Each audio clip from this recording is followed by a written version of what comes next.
صبغة الله ومن أحسن من الله صبغة ونحن له عابدون.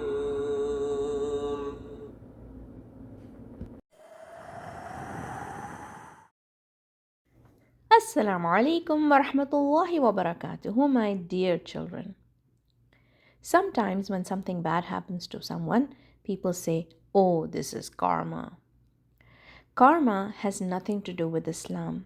It opposes a number of core Islamic beliefs. In Islam, a Muslim believes that Allah rewards or punishes a person based on their actions.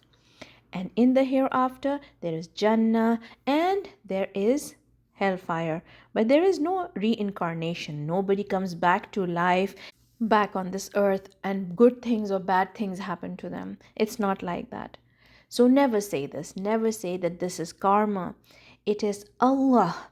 It is always Allah who punishes, and He is the one who rewards. Today we're going to learn about a very special name of Allah, Ad-Dayyan. This name means the judge, the reckoner, or the repairer, the one who pays you back. It means Allah is the ultimate, most fair judge. He knows everything we do and say and think, and He makes sure that everyone gets exactly what they deserve. Good rewards for good deeds and consequences for bad ones.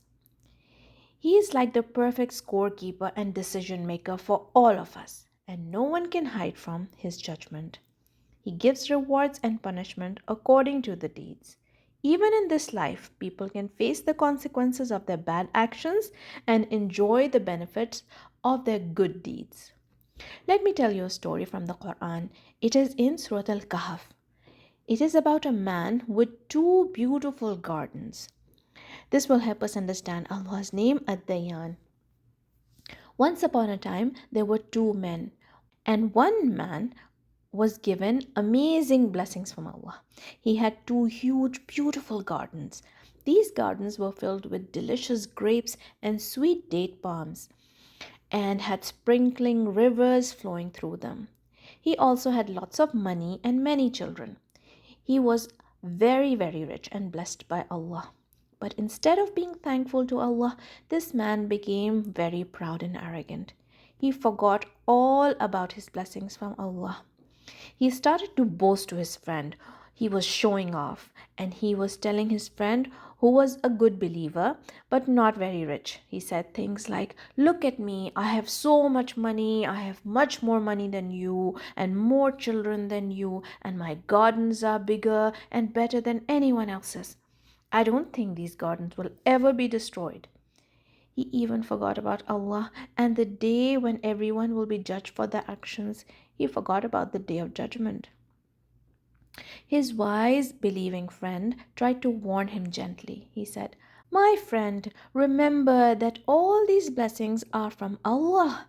You should be thankful to them and never forget about Him, because everything can change and one day you will return to Allah." But the proud man didn't listen.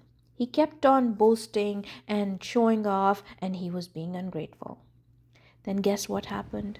By Allah's command, a terrible punishment came upon his garden. A storm or some other disaster struck with great force. All his beautiful trees, his delicious fruits, and everything he was so proud of was completely destroyed. The gardens turned into wasteland. The man was left with nothing but deep regret, wishing he had never been so proud and ungrateful. He understood then that all power and blessing belong to Allah. So, this story teaches us about Ad-Dayan. But this story actually has a good ending because the man learned his lesson and he was regretful and he returned to Allah in repentance. Allah Ad-Dayan saw the proud man's arrogance and ingratitude. He judged his actions and repaid him for his pride by taking away what he boasted about. It shows us that Allah sees everything we do and say, even what's in our heart. And He is the ultimate judge who makes sure everyone gets their just due. If we are good and grateful, He will reward us. If we are proud and ungrateful, He will hold us accountable. So, my dear children, remember, always be humble and thankful to Allah for all your blessings. Don't be like the proud man, because Allah is Ad-Dayyan, the ultimate judge and repairer, and He makes sure that justice is always served in this life and the next. And Allah Ta'ala tells us in the Quran, is there reward for good anything but good? So let me tell you what are some of the deeds that will get you Jannah and some of the deeds that can lead to hellfire. The things that can lead you to Jannah are Salah. First of all, your Salah and keeping ties of kinship when you're good to your family and feeding people, giving in charity.